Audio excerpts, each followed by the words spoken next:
Hello guys, welcome back to another video of it's me അമ്മ. First of all നമ്മുടെ last video അത്യാവശ്യം നല്ല support കിട്ടിയിട്ടുണ്ട്. അതിൻ്റെ പേഴ്സണൽ കാര്യങ്ങൾ ഇൻക്ലൂഡ് ചെയ്തൊരു വീഡിയോ ആയിരുന്നു നമ്മൾ ലാസ്റ്റ് ഇട്ടത്. ഒരുപാട് കാലത്തിന് ശേഷമാണ് സത്യം പറഞ്ഞാൽ 200-ന് മേളിലൊരു വ്യൂ പോകുന്നത്. കാരണം നമ്മൾ ഒരുപാട് കാലത്തിന് ശേഷമാണ് ഇപ്പോൾ ഒരു ഐഡൻറ്റിറ്റി, എനിക്ക് സ്വന്തമായിട്ട് ഞാനൊരു യൂട്യൂബറാണെന്ന് എന്ന് 10 പേരുടെ മുന്നിൽ പറയാൻ പറ്റുന്ന രീതിയിലൊരു ഐഡൻറ്റിറ്റി എനിക്ക് കിട്ടിയത് ആ പുസ്തകം കയ്യിൽ കിട്ടിയതോടുകൂടിയാണ്. അപ്പോൾ അതിൻ്റെ ഒരു നല്ലൊരു കോൺഫിഡൻസ് ഇപ്പോൾ ഇനി വരുന്ന വീഡിയോസ് ഉണ്ടാവും എന്ന് ഞാൻ പ്രതീക്ഷിക്കുന്നു. കാരണം അതൊരു നല്ലൊരു ഡോസേജാണ്, നല്ലൊരു മരുന്ന് തന്നെയാണ് എനിക്ക് കിട്ടിയത്. അപ്പോൾ ഈ വീഡിയോ നമ്മൾ ചെയ്യുന്നതെന്ന് പറഞ്ഞു കഴിഞ്ഞാൽ മലയാളത്തിലെ 1-2 വീഡിയോസിൻ്റെ ട്രെയിലർ റിയാക്ഷൻ ചെയ്തെങ്കിലും മലയാളത്തിലെ ഏറ്റവും പ്രധാനപ്പെട്ട അല്ലെങ്കിൽ മോസ്റ്റ് അവൈറ്റഡ് ആയിട്ട് നിൽക്കുന്ന ഒരു ചിത്രത്തിൻ്റെ ട്രെയിലർ റിയാക്ഷൻ നമുക്ക് ചെയ്യണമെന്ന് ആഗ്രഹിച്ചതാണ്. ബട്ട് അൺഫോർച്ചുനേറ്റ്ലി 2 വട്ടം ഷൂട്ട് ചെയ്തിട്ടും എനിക്കത് അപ്ലോഡ് ചെയ്യാനോ എഡിറ്റ് ചെയ്യാനോ കഴിഞ്ഞില്ല എന്നുള്ളതാണ് സത്യം. പക്ഷെ ആ സിനിമയെക്കുറിച്ച് പറഞ്ഞില്ലെങ്കിൽ അല്ലെങ്കിൽ അതിനെക്കുറിച്ച് ഒന്ന് സംസാരിക്കണം എന്ന് എനിക്കും തോന്നിയത് കൊണ്ട് മാത്രമാണ് ഇപ്പോൾ ഈ വീഡിയോ ചെയ്യുന്നത്. ഏകദേശം 14 വർഷം അല്ലെങ്കിൽ 14 വർഷം എന്നാണ് എൻ്റെ അറിവ്. 14 വർഷത്തോളമായിട്ട് ഒരു സംവിധായകൻ മറ്റൊരു ചിത്രങ്ങളൊന്നും കമ്മിറ്റ് ചെയ്യാതെ, അല്ലെങ്കിൽ ഒരു നടൻ 7 വർഷത്തോളമായി ഒരു ചിത്രത്തിന് പുറകെ എന്നൊക്കെ പറയുന്നത് കേൾക്കുമ്പോൾ തീർച്ചയായിട്ടും സീരിയസ്ലി ഇത് ഒരു വലിയൊരു കാര്യം തന്നെയാണ്, ചെറുതൊന്നുമല്ല. കാരണം പൃഥ്വിരാജ് തന്നെ പറയുകയുണ്ടായി, ഈ പടം കമ്മിറ്റ് ചെയ്യുന്ന സമയത്ത് പുള്ളിക്കാരൻ ഒരു ഭർത്താവല്ല, ഒരു അച്ഛനല്ല, ചിലപ്പോൾ ഈവൻ ഒരു കാമുകൻ പോലും അല്ലായിരുന്നിരിക്കണം. എന്തിനെ അധികം പറയുന്നു, അതിൽ അഭിനയിച്ചിരിക്കുന്ന നായിക തന്നെ ഇപ്പോൾ പ്രഗ്നന്റ് ആണ്. അത് വേറെ കൊണ്ടല്ല, ഇപ്പോൾ ആ ചിത്രം ചെയ്യുന്ന സമയത്തും അവര് ഒരു ഡൈവോഴ്സ്, ഒരു ഫസ്റ്റ് മാരേജ് കഴിഞ്ഞ് അതിൻ്റെ ഒരു ഇതിലെ ആ ഒരു റിലേഷൻ്റെ എൻഡിങ്ങിൻ്റെ സമയത്തൊക്കെ ആയിരിക്കണം ഈ ആടുജീവിതം എന്ന് പറയുന്ന ചിത്രം കമ്മിറ്റ് ചെയ്യുന്നതും. ഇപ്പോൾ അവർ സെക്കൻഡ് മാരേജ് കഴിഞ്ഞ് ഇപ്പോൾ പ്രഗ്നൻ്റ് ആണ്. അപ്പോൾ അത്രയും കാലയളവ് ഈ ഒരു ചിത്രത്തിൽ അവരെല്ലാവരും തന്നെ മാറ്റി വെച്ചിട്ടുണ്ട്. കാരണം ഇതിൽ മോസ്റ്റ് എടുത്തു പറയേണ്ട കുറേ ടെക്നീഷ്യൻസും കാര്യങ്ങളൊക്കെ ഉണ്ട്. അപ്പോൾ അവരെല്ലാവരുടെയും ഡേറ്റ് കാര്യങ്ങൾ, അതിനിടയ്ക്ക് പാൻഡമിക് വന്നു, അങ്ങനെ കുറേ കാര്യങ്ങൾ ഇതിനകത്ത് ഇൻക്ലൂഡഡ് ആയിട്ടുണ്ട് ഈ ഒരു ചിത്രത്തിന് വേണ്ടി. അപ്പോൾ കഴിഞ്ഞൊരു 14 വർഷത്തോളമായിട്ട് ആ ഒരു സംവിധായകൻ മറ്റൊരു ചിത്രം പോലും മറ്റു ചിത്രങ്ങൾക്കൊന്നും വേണ്ടിയിട്ട്, അല്ലെങ്കിൽ ഇതിനിടയ്ക്ക് അദ്ദേഹത്തിന് വേറെ ചിത്രങ്ങൾ ചെയ്യാമായിരുന്നു, പാരലായിട്ട് തന്നെ മറ്റു ചിത്രങ്ങൾ, അതൊന്നും ചെയ്യാതെ ഈ ഒരു ചിത്രത്തിന് വേണ്ടിയിട്ട് മാറി നിൽക്കുക, മലയാളം ഇൻഡസ്ട്രിയിൽ തന്നെ മാറി നിൽക്കുക. നമുക്കറിയാം പളുങ്ക് പോലുള്ള ചിത്രം, പ്രണയം പോലുള്ള ചിത്രങ്ങളൊക്കെ എത്രയോ നമ്മളെയൊക്കെ ഇമോഷണലി ഹാൻഡിൽ ചെയ്യുന്ന ചിത്രങ്ങളാണ് പളുങ്ക്, പ്രണയം എന്നൊക്കെ പറയുന്നത്. അപ്പോൾ 2 സൂപ്പർ സ്റ്റാർസുമാണ് മമ്മൂട്ടി, മോഹൻലാൽ എന്നീ സൂപ്പർ സ്റ്റാർസിനൊക്കെ വെച്ച് ചിത്രങ്ങൾ ചെയ്യാൻ തീർച്ചയായിട്ടും പാരലായിട്ട് മറ്റു ചിത്രങ്ങൾ ചെയ്യാമായിരുന്നു. പക്ഷെ എന്നിട്ടും അതൊന്നും ചെയ്യാതെ 14 വർഷത്തോളം ഈ ഒരു ചിത്രത്തിന് വേണ്ടിയിട്ട് മാറ്റി വെക്കുക, അത്രയ്ക്ക് ഡെഡിക്കേറ്റഡ് ആയിട്ട് നിൽക്കുക എന്ന് പറയുന്നതിന് ഏറ്റവും വലിയ, നമ്മൾക്ക് ഒരു ഈവൻ ഇപ്പം നമ്മൾ കോമൺ പീപ്പിൾ, ഞാൻ ഒരു സാധാരണ നമ്മളൊരു പെൺകുട്ടിയുടെ പുറകെ നടന്നാൽ പോലും ഒരു പരിധി വരെയൊക്കെ നടക്കുള്ളൂ. പക്ഷെ ഇത് അതിലും ഭ്രാന്തമായി ആ ചിത്രത്തെ പ്രണയിച്ചത് കൊണ്ടാവാം അദ്ദേഹം അതിനെ വിടാതെ പിന്തുടർന്നത്. അപ്പോൾ ആ സംവിധായകൻ്റെ മലയാളത്തിലെ മോസ്റ്റ് അവൈറ്റഡ് ആയിട്ടുള്ള ചിത്രം ഇപ്പോൾ അതിൻ്റെ ഓഡിയോ ലോഞ്ച് കഴിഞ്ഞു. അതിൻ്റെ കൂടുതൽ ഡീറ്റെയിൽസ് ഒക്കെ പുറത്ത് വിട്ടു തുടങ്ങി. അപ്പോൾ ആ ചിത്രം ആടുജീവിതം എന്ന് പറഞ്ഞ ചിത്രത്തെക്കുറിച്ചാണ് ഞാനീ പറഞ്ഞു വരുന്നത്. വിത്തിൻ എ വീക്ക്, ഒരാഴ്ചക്കുള്ളിൽ അതിൻ്റെ റിലീസ് ഉണ്ടാവും. തീർച്ചയായിട്ടും ഫസ്റ്റ് ഡേ തന്നെ കാണാൻ പോകണമെന്നാണ് എൻ്റെ മനസ്സിലെ ആഗ്രഹം. തീർച്ചയായിട്ടും അത് കാണുക തന്നെ ചെയ്യും. മാക്സിമം ഞാൻ ട്രൈ ചെയ്യും. എന്തായാലും റിവ്യൂ കണ്ടിട്ട് എൻ്റെ അഭിപ്രായം തീർച്ചയായിട്ടും ഞാൻ എൻ്റെ സോഷ്യൽ മീഡിയാസ് വഴി ഞാൻ പുറത്തുവിടുന്നതായിരിക്കും. ഇപ്പോൾ റിലീസ് ഡേ തന്നെ റിവ്യൂ ചെയ്യാൻ പാടില്ല. തീർച്ചയായിട്ടും റിവ്യൂ ബോംബിംഗ് എന്ന് പറയുന്ന ഒരു സംഭവം നമ്മുടെ മലയാളം ഇൻഡസ്ട്രി അല്ലെങ്കിൽ സിനിമയെ വല്ലാതെ ബാധിക്കുന്നുണ്ട്. ജെന്യൂനായിട്ട് റിവ്യൂ ചെയ്യുന്ന ഒരുപാട് ആൾക്കാരുണ്ട്. ഞാനൊക്കെ ഒരുപാട് റിവ്യൂസ് ഒന്നും കാണാറ്, ഒറ്റ ഒരാളുടെ റിവ്യൂ ഞാൻ കാണാറുള്ളൂ. ആളുടെ പേര് ഞാൻ ഇപ്പോൾ തൽക്കാലം ഞാൻ പറയുന്നില്ല, ഒറ്റ ആളുടെ റിവ്യൂ ആണ്. കാരണം പക്ക റിവ്യൂ തരുന്ന ആളാണ്. എടുത്തു പറയേണ്ട ഒരു ഞാൻ പേരെടുത്ത് പറഞ്ഞ് ക്രിട്ടിസൈസ് തന്നെ ചെയ്യണം. കാരണം അദ്ദേഹം ചെയ്യുന്നത് വളരെ മോശകരമായിട്ടുള്ള കാര്യമാണ്. അശ്വന്ത് കോക്ക് എന്ന് പറയുന്ന യൂട്യൂബർ ചെയ്യുന്നത് തികച്ചും മോശമായിട്ടുള്ള കാര്യമാണ്. ഒരുപാട് നല്ല രീതിയിൽ ഡീഗ്രേഡ് ചെയ്യുന്നുണ്ട്. അല്ലെങ്കിൽ സുഹൃത്താണ്, അദ്ദേഹത്തിൻ്റെ പേര് ഞാൻ പറയുന്നില്ല, നിങ്ങളൊക്കെ ചെയ്യുന്നത് വളരെ മോശമായിട്ടുള്ള രീതിയിലുള്ള ഡീഗ്രേഡിങ് ചെയ്യുന്നുണ്ട്. തീർച്ചയായിട്ടും അത് ചെയ്യരുത്. കാരണം ഒരാളുടെ പേരോ അല്ലെങ്കിൽ ഒരു സിനിമാ നടൻ്റെയോ അല്ലെങ്കിൽ സംവിധായകന്റെ പേരിലല്ല ഒരു ചിത്രം അറിയപ്പെടുന്നത്. അതിന്റെ പിന്നിൽ ഒരുപാട് ടെക്നീഷ്യൻസ് ഉണ്ട്, ഒരുപാട് ആൾക്കാർ അധ്വാനമുണ്ട്. തീർച്ചയായിട്ടും അതുകൂടെ പരിഗണിക്കുക.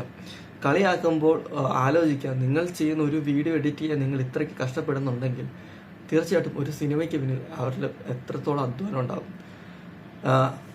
അതൊക്കെയാണ് കഥ. ഇനി ചിത്രത്തിലേക്ക് വീണ്ടും വരാം. ആടുജീവിതം എന്ന് പറഞ്ഞ ചിത്രം നമുക്കറിയാം, ഒരു സാഹിത്യ കൃതിയാണ്. ബെന്യാമിൻ സാർ എഴുതിയിരിക്കുന്ന ഒരു നോവലിനെ അടിസ്ഥാനമാക്കി നജീബ് എന്ന് പറയുന്ന പച്ചയായ മനുഷ്യൻ, ഇന്നും ജീവിച്ചിരിക്കുന്ന മനുഷ്യൻ അനുഭവിച്ച ജീവിതത്തിന്റെ കഥയാണ്. അതിൽ ഏറ്റവും കൂടുതൽ അപ്രീസിയേഷൻ കൊടുക്കേണ്ടത് പുള്ളിക്കാരൻ ഇത് കണ്ടിട്ട് എൻ്റെ ജീവിതമായിട്ട് ഞാൻ അന്ന് ചെയ്തതൊക്കെ ആയിട്ട് സാമ്യം വന്നു ഇത് പൃഥ്വിരാജും മൂപ്പരോട്ട് കാണുന്നത് തന്നെ ഓഡിയോ ലോഞ്ചിന്റെ ഫസ്റ്റ് ടൈം കാണുന്നത് ഓഡിയോ ലോഞ്ചിന്റെ സമയത്ത് എപ്പോഴാണ്. അപ്പോൾ അത് അത്രയും കറക്റ്റായിട്ട് ചെയ്യണം എന്നുണ്ടെങ്കിൽ ഒരു നടൻ എന്ന നിലയിൽ പൃഥ്വിരാജ് ചെയ്യുന്ന ഡെഡിക്കേഷൻ, അതുപോലെ തന്നെ പുള്ളിക്കാരൻ്റെ ഇൻഫ്ലുവൻസ്, മാൻ, ഇന്ന് മലയാള സിനിമയിലുള്ള ഒരു മെഗാ സ്റ്റാർസിനും അല്ലെങ്കിൽ ഇന്നത്തെ ഒരു യൂത്ത് ഐക്കൺ, ഇപ്പം ഹിന്ദിയിലായാലും തമിഴിലായാലും ഒക്കെ ദുൽഖർ സൽമാൻ പോലും ചിത്രങ്ങൾ ചെയ്തിട്ടുണ്ടെങ്കിൽ ഒറ്റ ഫോൺ കോൾ കൊണ്ട് മൈത്രി പ്രൊഡക്ഷൻസ് വരിക, ഓംബാലെ പ്രൊഡക്ഷൻസ് വരിക, ഡബിൾ എ പ്രൊഡക്ഷൻസ് വരിക, റെഡ് ജയന്റ് വരിക, ഈ ഡിസ്ട്രിബ്യൂഷൻസ് എന്നൊക്കെ പറഞ്ഞു കഴിഞ്ഞാൽ ഇവരൊക്കെ മലയാളത്തിൽ ഒരു ചിത്രം ചെയ്യണമെന്നുണ്ടെങ്കിൽ ചുമ്മാ കയറിയൊന്നും ഏൽക്കൂല അവര്. കാരണം അത്രയ്ക്ക് കേപ്പബിലിറ്റി ഉള്ള സിനിമാസ് മാത്രം കൈകാര്യം ചെയ്യുന്നത്. ഇപ്പം അറിയാം, KGF, സലാർ പോലുള്ള ചിത്രങ്ങളൊക്കെ കൈകാര്യം ചെയ്യുന്ന ടീംസാണ് നമ്മുടെ മലയാള ചിത്രത്തിന് ഒറ്റ ഫോൺ കോളും ഉണ്ട്. തീർച്ചയായിട്ടും ഇലുമിനാറ്റി എന്നൊക്കെ ചുമ്മാ പറയുന്നെങ്കിലും ഡെഫിനറ്റ്ലി ഒരു കോൾ കൊണ്ടൊക്കെ ഇതൊക്കെ ഹാൻഡിൽ ചെയ്യുന്നുണ്ടെങ്കിൽ തീർച്ചയായിട്ടും Prithviraj is one of the Illuminati of Indian film industry. അത് എടുത്തു പറയേണ്ട കാര്യമാണ്. അതുപോലെ തന്നെ ആടുജീവിതം ഡെഫിനറ്റ്ലി ഇത് ജസ്റ്റ് ഒരു മൂവി ഒന്നും അല്ലടോ. ഇത് definitely it will be A statement of Indian film. നമ്മുടെ ഇന്ത്യൻ ഫിലിമിന് മുന്നിലല്ല, ലോക ചലച്ചിത്രങ്ങൾക്ക് മുമ്പിൽ എടുത്തു പറയാൻ പറ്റുന്ന ഒരു മലയാള സിനിമയുടെ ഇപ്പൊ മിന്നൽ മുരളിയൊക്കെ നമ്മളിപ്പോ കണ്ടു. മിന്നൽ മുരളിയൊക്കെ എന്ന് പറഞ്ഞാൽ വേൾഡിൽ എവിടെ കൊണ്ട് കാണിച്ചാലും ഇറ്റ് വിൽ ബി സക്സസ്. അത്ര പെർഫെക്ഷനോടെ ചെയ്തിരിക്കുന്ന ചിത്രമാണ് മിന്നൽ മുരളി. അതിനേക്കാൾ ഒരു 10 ഇരട്ടി പെർഫെക്ഷനിൽ ചെയ്തിരിക്കുന്ന പടമാണ് ആടുജീവിതം. കാരണം അതിന്റെ ട്രെയിലറിലുള്ള വിഷ്വൽസ് കണ്ടാൽ തന്നെ മനസ്സിലാവും ഒരു ഹോളിവുഡ് ചിത്രത്തിനോട് കിടപിടിക്കാൻ പറ്റുന്ന രീതിയിലുള്ള VFX വരുന്നുണ്ട്. അല്ലെങ്കിൽ ആ ട്രെയിലർ കാണിക്കുന്ന കഴുകന്റെ ഒക്കെ ഇത്, അതുപോലെ ഒട്ടകത്തിന്റെ കണ്ണിലെ റിഫ്ലക്ഷൻ എടുക്കാൻ ഏകദേശം 8 ദിവസത്തോളം ഒരു ഷൂട്ട് ചെയ്തിട്ടാണ് ആ ഒരു റിഫ്ലക്ഷൻ കിട്ടിയിരിക്കുന്നത്. അപ്പൊ അത്ര പെർഫെക്ഷനോട് കൂടിയാണ് ആ ഒരു ചിത്രം ഷൂട്ട് ചെയ്തിരിക്കുന്നത്. അതുപോലെ എടുത്തു പറയേണ്ട 2 പേരാണ് AR റഹ്മാൻ ആൻഡ് റസൂൽ പൂക്കുട്ടി. നമുക്കറിയാം, അക്കാഡമി അവാർഡൊക്കെ ലഭിച്ച 2 പ്രതിഭാശാലികളായിട്ടുള്ള, അതിലൊരാൾ മലയാളിയും കൂടെ ആണെന്നുള്ളതിൽ ഏറ്റവും വലിയ അഭിമാനം. അങ്ങനെ 2 പേര് നമുക്ക് ഇതിൽ വന്നത്. ഞാനിപ്പോൾ നിങ്ങൾ ഈ കാണുന്നത് റസൂൽ പൂക്കുട്ടി റീസെന്റ് ഇൻസ്റ്റാഗ്രാമിൽ ഷെയർ ചെയ്തിരിക്കുന്ന ഒരു വീഡിയോ ആണ്. അപ്പം ഒരു തിയേറ്റർ ഉണ്ടാവേണ്ട സൗണ്ട് എഫക്ട്സ് എങ്ങനെ എവിടെ നിന്നൊക്കെ പോകുന്ന, സത്യം ഞാൻ ആദ്യമായിട്ടാണ് ഈ സംഭവം കാണുന്നത്. പിന്നാണ് എനിക്ക് മനസ്സിലായി ഇത് തിയേറ്ററിൽ ഇങ്ങനെ ചെയ്യുന്ന, അവിടെ നിന്നുള്ള സൗണ്ട് എഫക്ട്സ് ഡിസൈൻ ചെയ്യുന്നതാണ് അവർ. അപ്പോൾ ഈ വീഡിയോ കാണുമ്പോൾ എനിക്ക് മനസ്സിലാവും. അപ്പോൾ അത്ര പെർഫെക്ഷനോട് കൂടി ഓരോ കാര്യങ്ങളും, ഒരു മൈന്യൂട്ട് സൗണ്ട് പോലും ഡിസൈൻ, സൗണ്ട് എഫക്ട്സ് പോലും അത് കൈകാര്യം ചെയ്യുന്ന രീതി അവരിങ്ങനെയാണ്. അപ്പോൾ റസൂൽ പൂക്കുട്ടി വരിക, AR റഹ്മാനൊക്കെ മലയാളത്തിലൊരു പടം കമ്മിറ്റ് ചെയ്യുക എന്ന് പറഞ്ഞു കഴിഞ്ഞാൽ എൻ്റെ അറിവിൽ യോധ ഉണ്ട്. അങ്ങനെ 1-2 പടങ്ങൾ മാത്രമേ ഉള്ളൂ AR റഹ്മാനൊക്കെ നമ്മുടെ മലയാളം ഫിലിമൊക്കെ കമ്മിറ്റ് ചെയ്തിട്ടുള്ളൂ. അതിൽ എടുത്തു പറയേണ്ട ഇപ്പൊ പെരിയോനെ എന്ന് പറയുന്ന സോങ് ട്രൂലി ഞാൻ ഒരു തവണ ഈ പാട്ട് കേട്ടുള്ളൂ. ഒറ്റ തവണ കേട്ടാൽ മതി. അതിന്റെ ഫ്ലോ, അതില് ചെയ്ത് വെച്ചിങ്ങനെ ഫ്രെയിംസ്, അതിനനുസരിച്ചുള്ളൊരു മ്യൂസിക് ഇങ്ങനെ ലയിച്ചു കൂടും. AR റഹ്മാന്റെ ഒക്കെ എന്താ പറയാ, ജീൻസ് ആ ടൈപ്പിലൊക്കെ ഒഴുകി നിന്നിട്ടുണ്ട്. ഇപ്പോഴും എനക്കെ കേൾക്കുമ്പോ ഒക്കെ ആ ഒരു ഫീൽ ഉണ്ടല്ലോ, ആ ഒരു സംഭവം ഈ പടത്തിൽ ഉണ്ട് എന്നുള്ളതാണ് ഏറ്റവും വലിയ എടുത്തു പറയേണ്ട കാര്യം. മെയിൻ തിങ്സ് ഇതിന്റെ ടെക്നിക്കൽ ക്രൂ, ഇതിന്റെ ആക്ടേഴ്സിനെ കുറിച്ചൊക്കെ പറയുന്നതിനേക്കാൾ മുമ്പ് ഇതിന്റെ ടെക്നിക്കൽ ക്രൂവിനെ കുറിച്ച് എടുത്തു പറയാം. തീർച്ചയായിട്ടും ഇതിന്റെ സിനിമാറ്റോഗ്രാഫി, DOP എല്ലാവരും ഡെഫിനറ്റ്ലി സൗണ്ട് എല്ലാവരും നല്ല പണിയെടുത്തിട്ട് ചെയ്യുന്ന ഒരു പടമാണ്. തീർച്ചയായിട്ടും തിയേറ്ററിൽ പോയി കാണുക. ഡീഗ്രേഡ് ചെയ്യാനായിട്ട് ഒരുപാട് ആൾക്കാരുണ്ടാകും. പ്ലീസ് പ്ലീസ് പ്ലീസ് പ്ലീസ് ഒന്നിനും ചെവി കൊടുക്കണ്ട, ധൈര്യമായിട്ട് പോയി ടിക്കറ്റ് എടുത്തോ. 100-ൽ 110% ഉറപ്പ് തരാം. ഈ പടം വിൽ ബി ദ സുവർണ താളികയിൽ സ്വർണ്ണലിപികളാൽ എഴുതിപ്പെടും. അതാണ് തീർച്ചയായിട്ടും ഇത് one of the greatest Malayalam movie. Dedicate ചെയ്ത് നിന്നത് പൃഥ്വിരാജ്.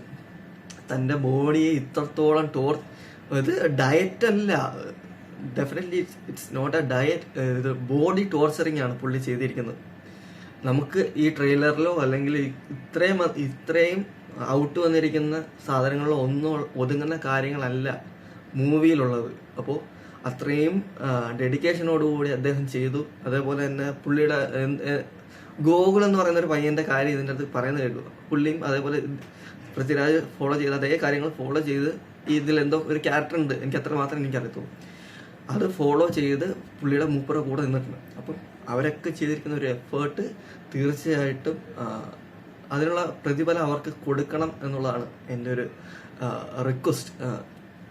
അതിന് നിങ്ങളെല്ലാവരും തീർച്ചയായിട്ടും കുടുംബസമേതം തന്നെ അല്ലെങ്കിൽ ഫ്രണ്ട്സ് എല്ലാവരും ചേർന്ന് എൻജോയ് ചെയ്യാൻ പറ്റിയ ഒരു ചിത്രം തന്നെയായിരിക്കും ആടുജീവിതം. തീർച്ചയായിട്ടും പറയുന്നത് ഇത്തിരി കൂടിപ്പോകുന്നുണ്ട് അല്ലെങ്കിൽ തള്ളാണോ എന്നൊന്നും എനിക്കറിയില്ല. ഒരു ഓസ്കാർ നോമിനേഷന് പോകാവുന്ന രീതിയിലുള്ള എല്ലാ കാര്യങ്ങളും ഈ ചിത്രത്തിലുണ്ട്. കാരണം 2018 എന്ന് പറയുന്ന ഒരു ചിത്രം നമുക്ക് അറിയാം, നമ്മുടെ ലാസ്റ്റ് ഓസ്കാർ നോമിനേഷനിൽ പോവുകയും തലനാരിഴയ്ക്ക് നമുക്കത് മിസ്സാകുകയും ചെയ്തതാണ്. തീർച്ചയായിട്ടും അതിൽ പിടിച്ചു കയറാൻ ഒരുവിധം എന്നെ കൊണ്ട് എൻ്റെ മനസ്സ് പറയുന്നു ആടുജീവിതത്തിന് കഴിയും. എന്തെങ്കിലും ഒരെണ്ണമെങ്കിലും നമ്മുടെ നാട്ടിലേക്ക് കൊണ്ടുവരാൻ ആടുജീവിതത്തിന് കഴിയും. അതിൽ ഏറ്റവും കൂടുതൽ നന്ദി പറയുന്നത് സംവിധായകൻ ബ്ലസ്സി സാർ, അതോടൊപ്പം തന്നെ ഈ കഥയുടെ പിന്നിൽ പ്രവർത്തിച്ചിരിക്കുന്ന ബെന്യാമിൻ. ഈ ജീവിതം സിനിമയാക്കാൻ ഏറ്റവും ഫസ്റ്റ് നമുക്ക് പെർമിഷൻ വേണ്ടത് നജീബിനെയാണ്. അദ്ദേഹത്തിനോടും ഒക്കെ നന്ദി പറയുന്നു. കാരണം ഇത്രയും വലിയൊരു എക്സ്പീരിയൻസ് മലയാളികൾക്ക് മുൻപിൽ കൊണ്ടുവരിക എന്ന് പറയുന്നത് നിസ്സാര കാര്യമൊന്നുമല്ല. തീർച്ചയായിട്ടും ചിത്രം തിയേറ്ററിൽ തന്നെ പോയി കാണുക. ഡീറ്റെയിൽഡ് ആയിട്ടുള്ള റിവ്യൂ, നല്ലൊരു റിവ്യൂ ഞാൻ ചെയ്യുന്നതായിരിക്കും. അത് എത്ര പേര് കാണും അല്ലെങ്കിൽ എത്രത്തോളം സക്സസ് ആവും എന്നുള്ള കാര്യം എനിക്ക് എപ്പോഴാണ് പടം കാണാൻ തിയേറ്ററിൽ പോയി കാണാൻ പറ്റുക എന്നൊന്നും എനിക്കറിയില്ല. ഇൻഷാ അല്ലാഹ് പെട്ടെന്ന് തന്നെ എത്രയും വേഗം തന്നെ തിയേറ്ററിൽ എനിക്ക് ഇത് കാണാൻ അല്ലെങ്കിൽ ആദ്യത്തെ ഷോ തന്നെ കാണാൻ എനിക്കും കഴിയട്ടെ എന്ന് ഞാൻ ആത്മാർത്ഥമായിട്ട് പ്രാർത്ഥിക്കുന്നു. അതിനുള്ള സാഹചര്യം ഉണ്ടാകട്ടെ. തീർച്ചയായിട്ടും എത്രയും പെട്ടെന്ന് കണ്ട് എന്നാൽ കഴിയുന്ന വിധം എത്രയും പെട്ടെന്ന് തന്നെ ഇത് തിയേറ്ററിൽ പോയി കണ്ട് നിങ്ങൾക്ക് നല്ലൊരു റിവ്യൂ തരാം. മാക്സിമം എല്ലാവരും പോയി തിയേറ്ററിൽ തന്നെ പോയി കാണുക. Definitely it will be A statement of Malayalam film industry. ആരുടെ മുന്നിലും ഞങ്ങൾക്ക് ഒരു ലൂസിഫർ ഉണ്ട്, ഒരു മിന്നൽ മുരളിയുണ്ട്, ഒരു 2018 ഉണ്ട്. ഇന്നിത് അവസാനമായിട്ട് ഒരു ആടുജീവിതം കൂടെ ഉണ്ടാവും എന്ന് പറയാം. സന്തോഷം. അപ്പോൾ ബാക്കി തിയേറ്ററിൽ കാണാം.